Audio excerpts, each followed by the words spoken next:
Plane में twin flame के reunite होने के 4 रीजंस। आप सभी का एसेंशियल चैनल में बहुत बहुत स्वागत है। लंबे सेपरेशन के बाद भी ट्विन फ्लेम रीयूनाइट क्यों होते हैं? ट्विन फ्लेम जर्नी आपको इनर वर्क करने के लिए मोटिवेट करती है। मान लीजिए आप कई साल से अपने ट्विन फ्लेम से सेपरेटेड हैं, तो भी आप रीयूनाइट होते हैं अपने ट्विन फ्लेम के साथ। अगर आपकी जर्नी शुरू हुई कई साल हो गए, फिर भी पॉसिबिलिटी है कि आप अपने ट्विन फ्लेम के साथ रियूनाइट हों। वैसे हर एक ट्विन फ्लेम की जर्नी अलग अलग होती है, हर एक के कर्मास अलग अलग होते हैं, पर ज़्यादातर केसेस में रीयूनियन होती है। डिपेंड करता है आप कितने मोटिवेटेड हो, आप कितना ट्रस्ट कर पाए हैं इस जर्नी पर कुछ सॉलिड रीजंस भी हैं जो ट्विन फ्लेम रियूनियन को 3D प्लेन पर मैनिफेस्ट किया जाता है, और उसके कुछ पहलू हैं, कुछ रीजंस हैं। आइए जाने वो रीजंस क्या है। सबसे पहला रीजन, सोल रिकग्निशन। सोल हमेशा से जानती है कि फैक्ट क्या है, पर ज़्यादातर ट्विन फ्लेम फर्स्ट मीटिंग के दौरान ही एनर्जेटिकली जान लेते हैं, पहचान लेते हैं कि दोनों का सोल कनेक्शन है। आप अपने ट्विन फ्लेम से मिलने के बाद कहीं खो से जाते हैं, भुला पाना मुश्किल हो जाता है फर्स्ट मीटिंग को। आपके माइंड में वो पर्सन 24/7 चलता रहेगा। There is a strong magnetic pull towards one another. This magnetic pull cannot be experienced with anyone else in this world. Soul की आपस में रिकग्निशन दोनों ट्विन फ्लेम को रीयूनाइट करने में हेल्प करती है। आइए जाने क्या है reason second, spiritually alignment. Reunion में वाइटल रोल प्ले करता है। दोनों ट्विन फ्लेम की स्पिरिचुअल अलाइनमेंट जर्नी के शुरुआत में दोनों ट्विन फ्लेम स्पिरिचुअल पेडेस्टल पर अलग अलग होते हैं, जिसे कहा जाता है सेम पेज पर ना होना। पर अगर डीएफ इनर वर्क अच्छे से करे तो वो भी पॉसिबल है कि आप दोनों स्पिरिचुअली अलाइंड हो जाओ। एक ट्विन पहले अवेकन होता है और स्पिरिचुअल पाथ को फॉलो करता है। जो पहले अवेकन होता है वो ट्विन इस जर्नी को एक्सेप्ट करता है। दूसरा ट्विन फ्लेम ठीक उसके पीछे होता है, जो इस कनेक्शन को समझ नहीं पाता और इंटेंस एनर्जी को रेजिस्ट करता है और रन करता है। पर अगर डिवाइन फेमिनिन अच्छे से ना वर्क करे तो डिवाइन मैस्कुलिन की अवेकनिंग होती है और वो भी स्पिरिचुअल पाथ को फॉलो करते हैं। तब डिवाइन मैस्कुलिन डिवाइन फेमिनिन को एक्सेप्ट करते हैं, अप्रोच करते हैं, या वो सामने से आके ये बताते हैं कि हाँ उन्हें भी ये डिवाइनल कनेक्शन फील होता है। Third reason twin flame reunion का, personal growth. Twin flame journey में चैलेंजेस एंड कॉम्प्लिकेशंस आपको मोटिवेट करती है आपकी पर्सनल ग्रोथ के टूवर्ड्स। ओवरऑल ग्रोथ की तरफ आपका ध्यान जाता है।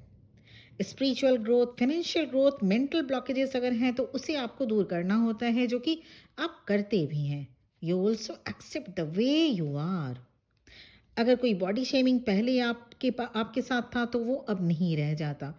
You start loving yourself as the way you are, and you also start living in self awareness. ऐसा नहीं कि सिर्फ डिवाइन फेमिनिन, बल्कि दोनों twin flame, divine feminine and divine masculine की ग्रोथ होती है।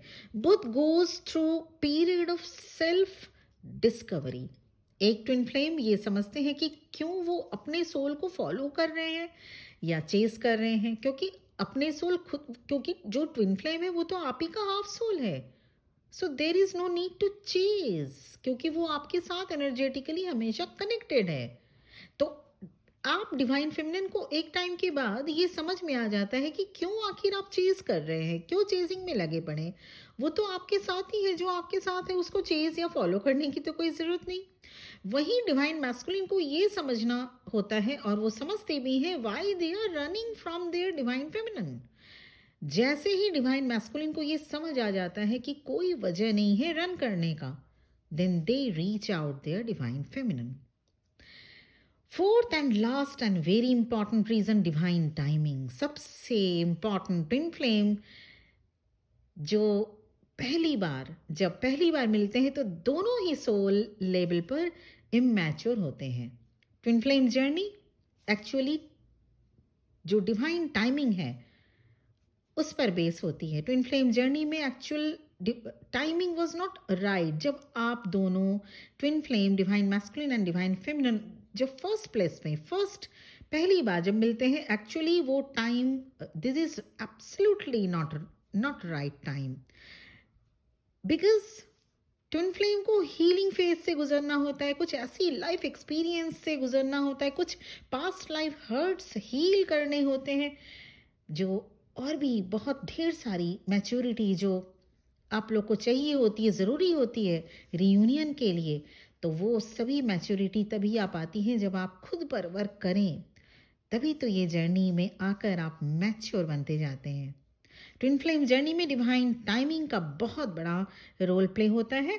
ईश्वर के पास बहुत रास्ते हैं, जहाँ से हमारी सोच खत्म, ईश्वर की सोच शुरू होती है।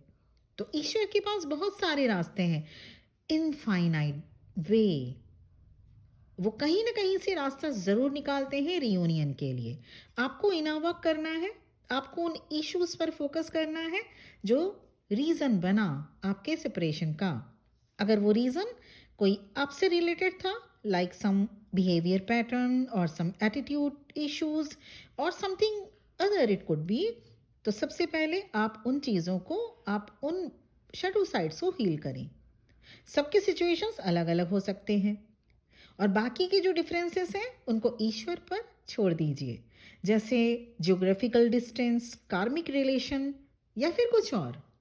Divine intervention will surely happen in twin flame reunion, as universe helps you to meet in the first place. Like that, you will reunite after time apart. दोनों ट्विन फ्लेम एक दूसरे को मैनिफेस्ट करते हैं, इसलिए ट्विन फ्लेम रियूनियन डेस्टिन्ड है। Yes, the reasons and timing can be different for every twin flames. आप अपना काम अगर कर लिए हैं तो ईश्वर भी अपने काम में देरी नहीं लगाते। तो ये था आज का वीडियो। फर्दर हेल्प अगर कोई चाहिए, जैसे आप अपने जिस पर्सन से डील करें, क्या वो वाकई ट्विन फ्लेम है, या twin flame related further guidance, career related कोई गाइडेंस, या पर्सनल लाइफ सिचुएशन से रिलेटेड कोई अगर गाइडेंस चाहिए, मेरा नंबर आपको इस वीडियो के डिस्क्रिप्शन बॉक्स में मिल जाएगा, और उस पर आप व्हाट्सएप मैसेज मुझे कर सकते हैं ये जानने के लिए, क्योंकि पर्सनल रीडिंग या पर्सनल सेशन पेड होता है, तो ये ध्यान में रख के ही आप मुझे मैसेज कर सकते हैं। आज के लिए इतना ही, फिर मिलेंगे एक नए वीडियो में जानकारियों के साथ कि आप इस जर्नी को कैसे, वैसे ये जो हम लोग एम्पैथ्स, रीडर जो आप लोगों के लिए वीडियोस बनाते हैं, वो भी एक किसी सेशन से कम नहीं होता है ना। इसमें भी आप लोगों को बहुत सारी हीलिंग मिलती है, बहुत सारी गाइडेंस मिलती है, बहुत सारी जानकारियाँ भी मिलती हैं। तो चलिए, बहुत बहुत ब्लेसिंग्स के साथ, आप सभी के लिए बहुत ब्लेसिंग्स के साथ मैं ये वीडियो यहीं पर एंड करना चाहती हूँ, और आप अपनी ज़िंदगी में आगे बढ़ें और इस जर्नी को कंप्लीट करें। Thank you very much for listening to me. ओम नमः शिवाय।